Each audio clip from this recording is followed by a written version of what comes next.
Gostaria de saudar a todos com a paz do Senhor. Mais uma vez estamos aqui, reunidos para juntos meditarmos na palavra de Deus, também interceder com as nossas orações, com as nossas súplicas diante de Deus. Nós temos todas as quinta-feiras assentado no coração fazer esse momento para nós estarmos unidos nesse momento que nós reservamos para meditar na palavra e orar, para que a gente esteja unido nesse mesmo sentimento, né, de intercessão, de súplica. As nossas vidas estão diante de Deus, as nossas necessidades.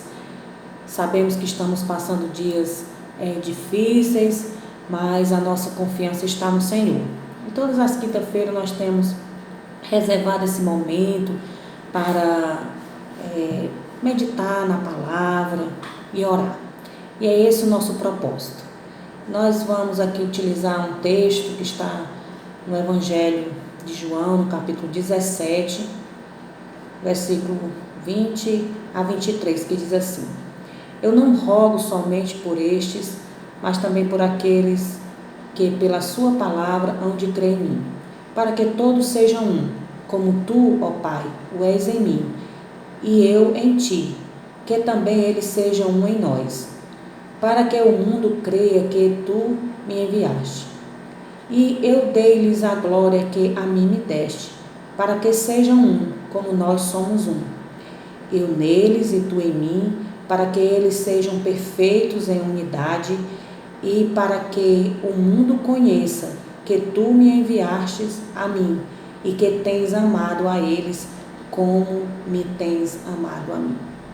Glória a Deus pela palavra, né? Eu quero tomar como base foi uma oração que o Senhor fez pelos seus discípulos, e aqui ele disse que não somente rogava por eles, mas também por aqueles que iam crer na palavra, naqueles que iam ouvir e crer em Jesus. E eu estava pensando, né, nesse texto que a gente leu, e fiquei muito tocada para que a gente trouxesse uma palavra acerca de nós conservarmos a unidade da fé. E estava pensando, né, sobre esse assunto, e aquilo que eu pude extrair desse texto, né, da oração de Jesus, foi que esse sentimento que estava em Jesus é o mesmo sentimento que também estava no Pai e também do Espírito Santo. Esse pensamento de unidade, de comunhão, de estar unidos, né, está muito ligado à Trindade, e Jesus expressa isso nessa oração, rogando ao Pai que nós fôssemos um, como Ele é com o Pai. Isso é muito maravilhoso. Eu estava pensando, o que significa unidade? Unidade é o que designa a qualidade do que é único ou indivisível, concordância de vontade, uniformidade. Isso é uma unidade, é uma concordância de vontade, né? É algo que não pode ser dividido, né? Foi o que a gente viu aqui do que é o significado de unidade. E essa unidade, né, que eu gostaria de tratar sobre ela, eu pude ver que uma das bases dessa unidade é a nossa comunhão com Deus. Para nós conservarmos a unidade da nossa fé, nós temos que ter comunhão com Deus. É impossível conservar a unidade se nós não tivermos comunhão com Deus. E no Éden havia uma perfeita harmonia entre Deus e a criatura, o Criador e a criatura, obra criada das suas mãos. Adão e Eva, eles gozavam da companhia da comunhão íntima com Deus. Eles gozavam disso. E no livro do Gênesis, no capítulo 3, versículo 8, nos remete a isso, né? Diz assim: e ouviram a voz do Senhor Deus, que passeava no jardim pela viração do dia, e escondeu-se Adão e sua mulher da presença do Senhor Deus entre as aves do jardim. Tudo nos leva a crer que o Senhor vinha passear no jardim, e isso nos faz a entender que ele tinha essa comunhão com Adão, com Eva, e isso foi quebrado por causa do pecado. O homem ficou separado de Deus, essa íntima comunhão foi quebrada, né, por causa do pecado. Quando o Senhor falou com eles, revelando ali tudo o que eles tinham feito, ele expulsou eles do jardim. Ele fechou o jardim, colocou lá os querubins para guardar o jardim por causa da árvore da vida. Então eles ficaram separados de Deus, mas o que nos enche assim de alegria é que o Senhor, ele nunca desistiu de se aproximar do homem, né? Nunca desistiu de reatar essa comunhão, de viver novamente essa unidade com a criação. E nós temos aí alguns exemplos na palavra de Deus dessa aproximação de Deus com o homem, né? E a gente vê na pessoa do patriarca Abraão, quando Deus escolhe Abraão, né, a quem a Bíblia registra, certo? Que ele era amigo de Deus. Isaías 41:8 diz: mas tu, ó Israel, servo meu, tu, Jacó, a quem elegi, semente de Abraão, meu amigo. A quem Deus escolheu, né? Abraão, considerado amigo de Deus. E isso é muito maravilhoso. A gente vê nitidamente o desejo de Deus de se aproximar do homem. E Gênesis, né, que vamos utilizar esses textos da palavra de Deus, que é o que baseia a nossa fala. Os textos bíblicos, aquilo que o Senhor está nos revelando, está baseado aqui na palavra. E Gênesis 15:1, o Senhor diz algo muito maravilhoso para Abraão. Depois destas coisas veio a palavra do Senhor a Abraão em visão, dizendo: não temas, Abraão, eu sou o teu escudo, o teu grandíssimo galardão. Que coisa maravilhosa é um ser tão grande, tão poderoso, dizer para o seu servo que ele é o seu escudo, é o seu grandíssimo galardão. Isso revela a vontade de Deus de estar em comunhão com o homem, né? Mais adiante, no capítulo 18, quando Deus aparece novamente, né, a Abraão, no versículo 17, capítulo 18, versículo 17, e disse o Senhor: ocultarei eu a Abraão o que faço? Visto que Abraão certamente virá a ser uma grande e poderosa nação, e nele serão benditas todas as nações da terra. Muito maravilhoso, né, a gente saber. Ele tinha realmente Abraão como um amigo, como alguém que tinha uma íntima comunhão com ele, com o Criador. E ele falou essas palavras acerca de Abraão para ele. E é muito glorioso a gente pensar nisso. Outra personagem bíblica, que Deus também tem uma comunhão com ele, revela esse desejo de Deus manter esta comunhão, é Moisés. Deus falava com Moisés face a face.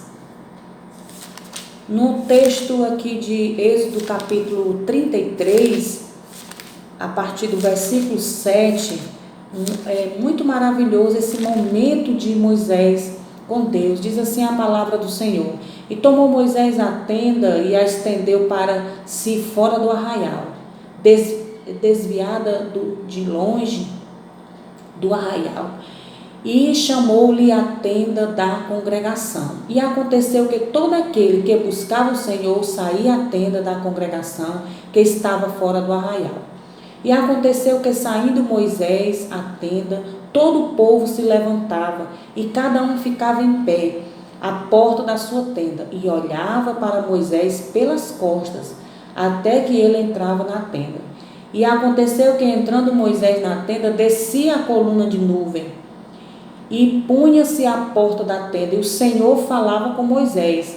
E vendo todo o povo a coluna de nuvem que estava à porta da tenda, todo o povo se levantava, inclinava-se cada um à porta da sua tenda. E falava o Senhor a Moisés face a face, como qualquer fala com seu amigo. Depois tornava ao arraial, mas o moço Josué, filho de Num, seu servidor, nunca se apartava do meio da tenda. Olha como é que Deus falava com Moisés, face a face. Mais adiante, no livro de Número, precisamente no capítulo 12, Miriam e Arão tiveram uma contenda com Moisés. E eles estavam ali nessa contenda com Moisés, e o Senhor disse para eles, e logo o Senhor disse a Moisés e a Arão e a Miriam, versículo 4: vós três saí à tenda da congregação, e saíram eles três. Então o Senhor desceu na coluna de nuvem e se pôs à porta da tenda. Depois chamou Arão e Miriam, e eles saíram ambos. E disse: ouvi agora as minhas palavras. Se entre vós houver profeta, eu, o Senhor, em visão a ele me farei conhecer, ou em sonhos falarei com ele. Não é assim com o meu servo Moisés, que é fiel em toda a minha casa. Boca a boca falo com ele, e de vista, e não por figura, pois ele vê a semelhança do Senhor, porque pois não tiveste temor de falar contra o meu servo, contra Moisés. Veja só que interessante, né? Que Deus falava aos outros profetas em visão, em sonho, mas a Moisés ele falava face a face, como qualquer pessoa falava com seu amigo, boca a boca falava com ele. Então era uma intimidade muito grande que Moisés tinha com o Senhor. Porque também a gente não lembrar de Davi, um homem segundo o coração de Deus, que Deus escolheu, né? Que Deus escolheu para ser, que ia conduzir a nação de Israel. 1 Samuel no capítulo 13, versículo 14, né? E que ele diz aqui, porém agora não subsistirá o teu reino. Já tenho buscado o Senhor para si um homem segundo o seu coração, e já lhe tenho ordenado o Senhor que seja chefe sobre o seu povo, porquanto não guardaste o que o Senhor te ordenou. Ele escolheu um homem segundo o seu coração, todos os seus desígnios, a sua vontade seria cumprida em Davi. Deus tinha essa comunhão com Davi, escolheu ele um homem segundo o seu coração. Em Atos 13, 22 a 23, a gente vê isso, quando Paulo está falando, ele diz que ele executará toda a minha vontade. Toda a minha vontade era esse homem segundo o coração de Deus, ia fazer a vontade de Deus, porque ele era fiel, tinha uma íntima comunhão com Deus. Deus faz uma aliança com Davi irrevogável. Lá em Jeremias, no capítulo 33, revela essa aliança que Deus tinha feito com Davi, uma aliança irrevogável. E a expressão de Deus aqui, revelada na palavra, em Jeremias 33 e 17 diz assim: porque assim diz o Senhor, nunca faltará a Davi varão que se assente sobre o trono da casa de Israel, nem aos sacerdotes levíticos faltará varão diante de mim, para que ofereça o holocausto e queime oferta de manjares e faça sacrifício todos os dias. E veio a palavra do Senhor a Jeremias dizendo: assim diz o Senhor, se puderes invalidar o meu concerto do dia e o meu concerto da noite, de tal modo que não haja dia e noite a seu tempo, também se poderá invalidar o meu concerto com Davi, meu servo, para que não tenha filho que reine no seu trono, como também com os levitas, sacerdotes, meus ministros. Então essa era uma aliança irrevogável, por causa da comunhão que Deus queria preservar com o homem. Engrandecido seja o nome do Senhor. Ele fez isso porque ele nos amava. Ele nos amou primeiro. Então ele fez isso.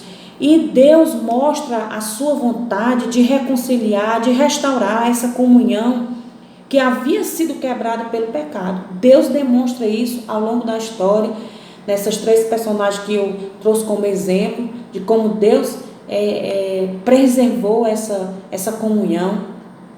E em Jesus, Deus restabelece por completo esta comunhão, através de Jesus Cristo, da pessoa de Cristo. Em 2 Coríntios, no capítulo 5, vamos ver aqui, o versículo 17 e ao 19, 5, 17, diz assim que se alguém está em Cristo, nova criatura é. As coisas velhas já passaram, eis que tudo se fez novo.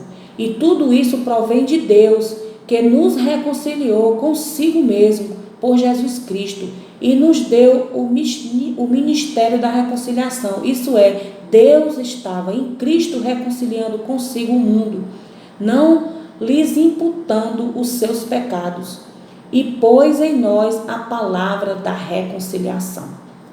Então, em Cristo, Deus fez essa reconciliação, trouxe a obra criada para perto, reconciliando. Em Cristo nós estamos reconciliados com Deus, porque essa era a vontade de Deus. No versículo 21 do texto que eu li, de João, na oração de Jesus, ele diz: para que eles sejam um em nós. Essa era a vontade de Deus, para que eles sejam um em nós. Em Cristo nós estamos em perfeita comunhão com Deus, em perfeita comunhão. Em Gênesis 17:1 diz assim: eu sou o Deus Todo-Poderoso, anda em minha presença e ser perfeito. Ele disse isso para Abraão, e Cristo também disse isso para nós. Mateus 5,48: sede vós, pois, perfeitos, como é perfeito o vosso Pai que está nos céus. É essa comunhão, é essa unidade que Deus almejava e que Cristo expressou nessa oração, que nos faz viver uma vida de comunhão, uma vida de perfeita comunhão com Cristo, com Deus, através de Cristo. Em Cristo é possível viver essa comunhão harmoniosa com o Pai, através de Jesus Cristo. E nós devemos preservar isso. Ninguém pode ter uma comunhão com o Pai se não for por intermédio do Filho. Se não for por Jesus Cristo, nós não temos condição de ter comunhão com o Pai. E para a gente finalizar a nossa meditação, nossa reflexão sobre a unidade, a expressão de Jesus para que eles sejam um.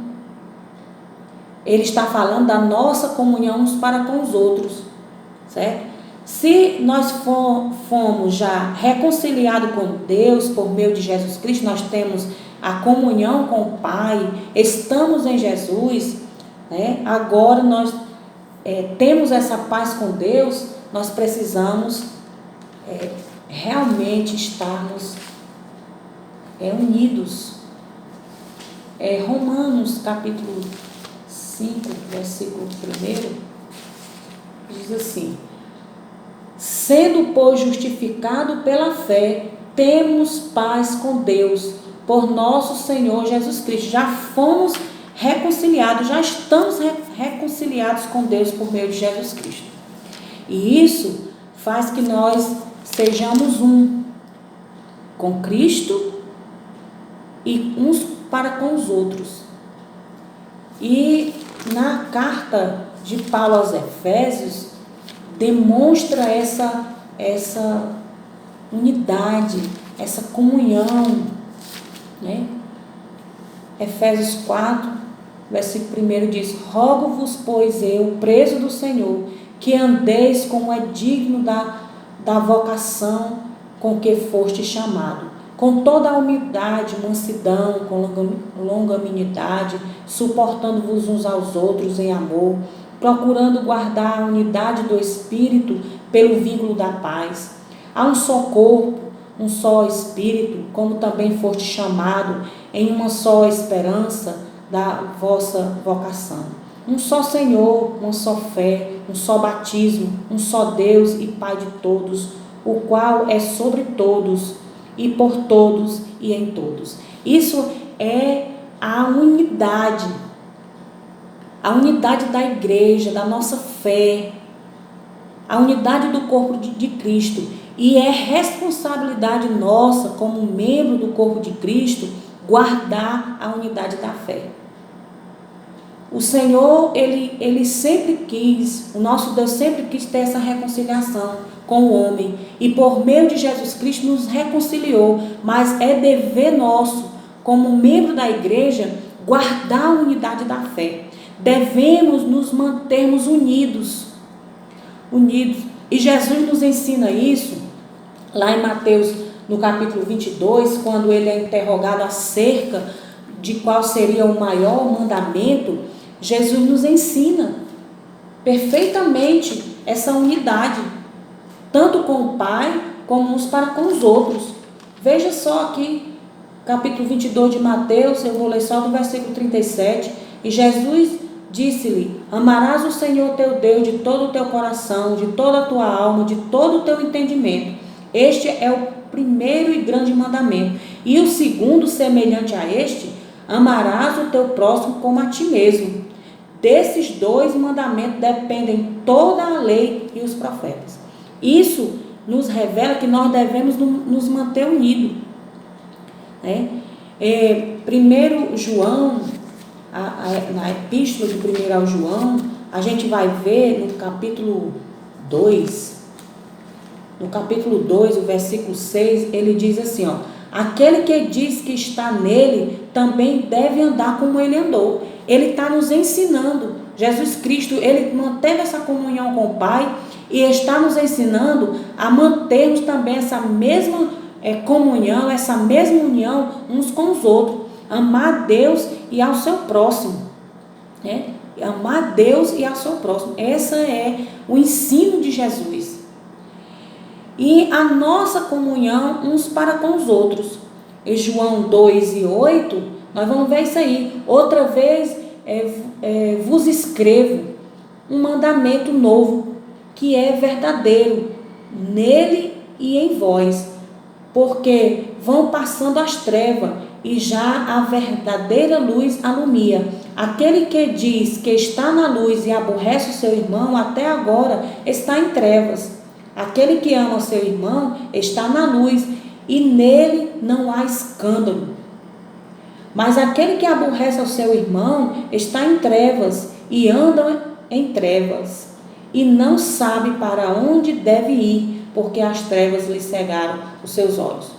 Então, esses versículos estão nos revelando que nós devemos seguir o exemplo, o mandamento de Jesus, e que esse mandamento nos faz sair das trevas sem ter nenhum escândalo.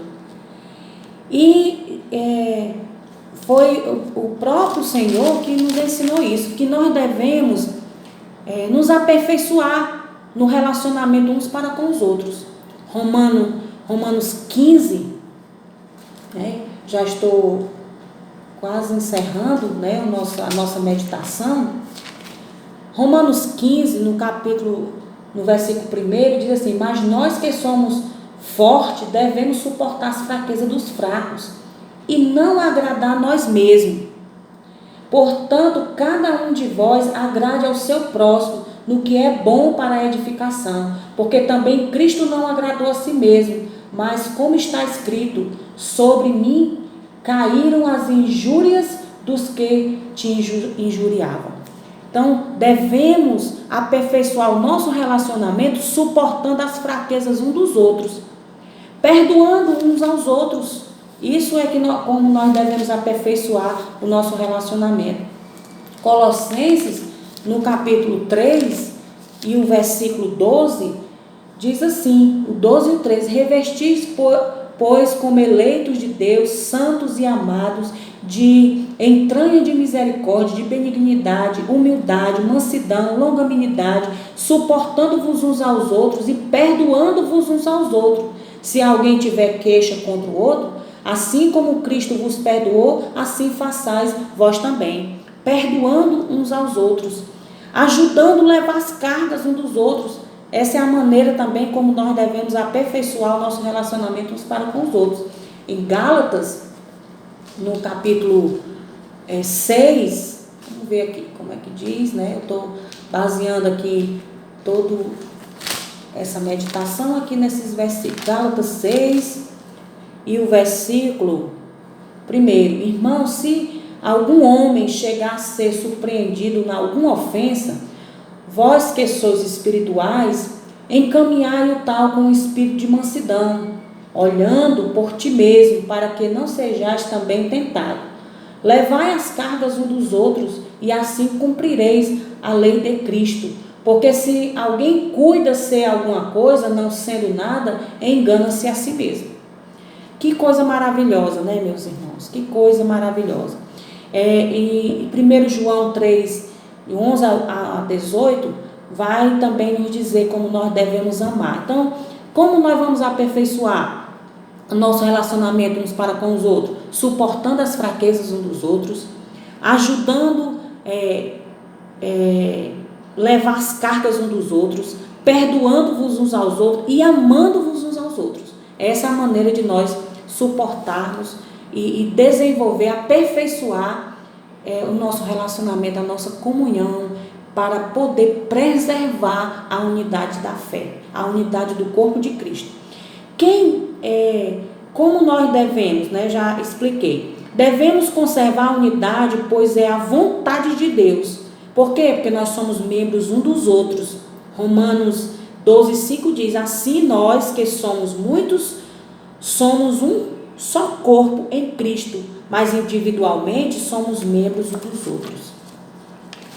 E se a gente quiser procurar saber, tem muitos outros versículos na palavra de Deus que falam acerca disso. O nosso tempo não é curto, a gente não pode desenvolver mais versículos, mas eu queria encerrar essa nossa meditação lendo o Salmo 133, que esse Salmo, ele vai nos remeter que nós precisamos alcançar esse nível de maturidade. É um nível de maturidade muito aperfeiçoado, quando nós conseguimos chegar aí, certo? Olha como é que diz o Salmo 133. Ó, quão bom e quão suave é que os irmãos vivam em união. É como óleo precioso sobre a cabeça, que desce sobre a barba de Arão, e que desce a orla das suas vestes, como o orvalho de Hermon, que desce sobre os montes de Sião, porque ali o Senhor ordena a bênção e a vida para sempre. Pronto. E eu queria encerrar dizendo que, unidos a Cristo, nós temos paz, comunhão com Deus, temos comunhão uns com os outros. E nós vamos fazer uma oração intercedendo a Deus. Há muitos pedidos de oração que nós precisamos orar uns pelos outros. E que esta palavra tenha tocado os nossos corações de maneira que nós possamos desenvolver a nossa comunhão com Deus, através de Jesus Cristo e também uns para com os outros. Senhor, nosso Deus e nosso Pai, estamos aqui, Jesus, diante da Tua presença, querendo Te agradecer esse momento ímpar que Tu tem nos concedido, de estarmos meditando na Tua palavra, com uma certeza, Senhor, que Tu não tem nos desamparado. Temos muitas falhas, muitas fraquezas, e nós Te pedimos que Tu nos ajude, Senhor, nas nossas fraquezas, para que nós possamos compreender a grandeza, Senhor, a grandeza que Tu tem reservado para nós, uma maneira de estarmos em comunhão contigo. Tu apresentou essa maneira através de Jesus Cristo, para que nós tenhamos essa comunhão íntima contigo, através do sacrifício de Jesus na cruz do Calvário, e que nós possamos também desenvolver a nossa comunhão uns para com os outros, estarmos unidos, suportando as fraquezas uns dos outros, perdoando uns aos outros, amando como Cristo também nos amou e também se entregou a si mesmo, que nós devemos considerar isso, Senhor, diante da Tua presença. Pai, nós suplicamos a Tua bênção, socorre aqueles que estão necessitados, precisando de uma bênção da Tua parte, precisando de Ti, Senhor, da Tua ajuda, socorre nesse momento, envia o socorro desde os altos céus. Nós temos estado sempre diante de Ti, intercedendo pela nossa igreja, pelos irmãos, aqueles que estão precisando da Tua bênção. Sempre estamos aqui apresentando os Teus servos. Cuida, Senhor, de cada um. Tu conheces as necessidades, Tu tem poder para supri-las cada um.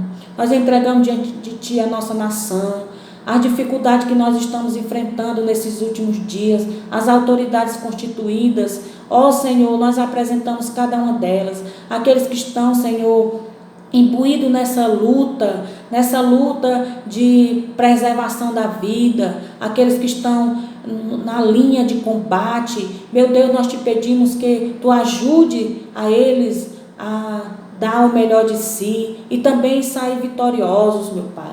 Meu Senhor, eu Te peço a Tua bênção em favor do pastor da Tua igreja, do ministério, das lideranças, daqueles que estão, Senhor, constantemente buscando a Tua presença, orando para que o socorro seja manifestado. Meu Pai, eu Te peço pelas famílias, visita as famílias. Jesus, nós não podemos esquecer das famílias. Ó Deus, conserva as famílias unidas, num só amor, num só espírito, assim como o Senhor nos ensina a estar unidos. A nossa comunhão uns para com os outros, nos ensina, Senhor, isso, para que assim a bênção do Senhor repouse sobre nós. Tudo isso, Senhor, eu entrego diante de Ti, diante da Tua presença. Em nome de Jesus eu Te faço essa oração. Amém. Que o Senhor Jesus nos abençoe, nos dê graça para vencermos mais esses desafios.